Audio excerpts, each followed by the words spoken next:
சேலம் தெற்கு தொகுதி தமிழக வெற்றிக்கழக வேட்பாளர் தமிழன் பார்த்திபன் கிச்சிப்பாளையம் உள்ளிட்ட 50க்கும் மேற்பட்ட பகுதிகளில் வீடு வீடாக சென்று தீவிர வாக்கு சேகரிப்பில் ஈடுபட்டார். மேளதாளங்கள் முழங்க பெண்கள் ஆரத்தி எடுத்து அவருக்கு உற்சாக வரவேற்பு அளித்தனர். செய்தியாளர்களிடம் பேசிய அவர், எடப்பாடி தொகுதியில் வேட்புமனு நிராகரிக்கப்பட்டது தொடர்பாக தேர்தல் முடிந்த பின் தலைமை சார்பில் குழு அமைக்கப்பட்டு விசாரணை நடத்தப்படும் என்றும், எழுத்துப்பிழை காரணமாக மனு தள்ளுபடி செய்யப்பட்டதாக கூறப்படும் நிலையில் விசாரணையில் உண்மை தெரிய வரும் என்றும் தெரிவித்தார். எடப்பாடி தொகுதியிலும் கட்சியின் நிர்வாகிகள் தேர்தல் பணிகளை தொய்வின்றி மேற்கொண்டு வருவதாக அவர் உறுதிபட கூறினார்.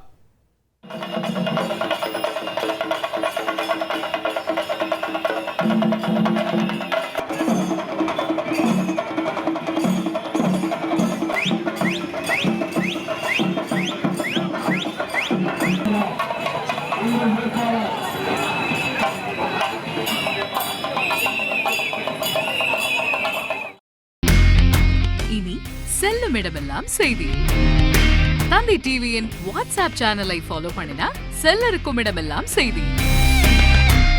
இதோ QR கோட் இப்பவே ஸ்கேன் பண்ணுங்க, ஃபாலோ பண்ணுங்க.